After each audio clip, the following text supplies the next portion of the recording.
Good morning. How are you doing? Good. We made some coffee.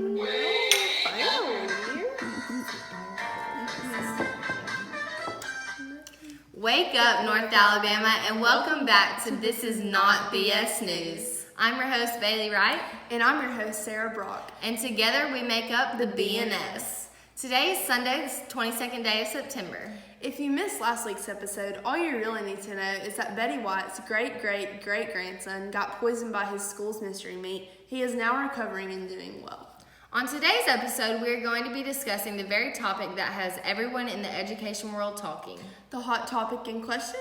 Charter schools. Whether you like them or not, charter schools are rapidly growing in the United States. In 1991, Minnesota was the first state to pass a law establishing charter schools. The following year, the first charter school began. If you aren't sure what a charter school is, it's essentially the same thing as a public school. However, it is independently run and is not part of the school system. The way it works is the school is established by a charter, Hence the name. which is basically a contract that describes things such as the school's mission, instructional programs, finances, and plans for the school enrollment. The cool thing about charter schools is that anyone can attend them, unlike public schools where only children that live in that certain district can attend the local school. Charter schools do not cost the student attending a single penny. They are 100% free of charge. These schools are completely funded by tax dollars. However, charter schools usually receive less public funds per student than public schools do. So you may be wondering, why charter schools and what makes them stand out?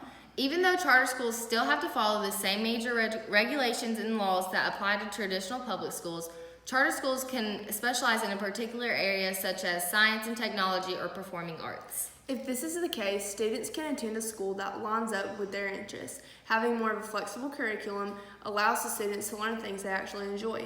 This can lead to higher test scores and better student-teacher relationships. Charter schools may also be aimed at students who require alternative teaching methods. This can be executed by incorporating more visual or hands-on approaches for schoolwork. Now that you have learned all the facts about charter schools, I'm sure you can tell that they are great alternatives to public schools. Alrighty folks, that wraps up today's episode. Thank y'all so much for tuning in this week. We hope you enjoyed today's discussion. Be sure to watch next week as we welcome a very special guest. You won't want to miss it. As always, This Is Not BS News is sponsored by the University of North Alabama. Today's episode was also specially sponsored by Dr. Terry Garrison's class of Intro to Elementary Education. Thanks, Dr. Garrison.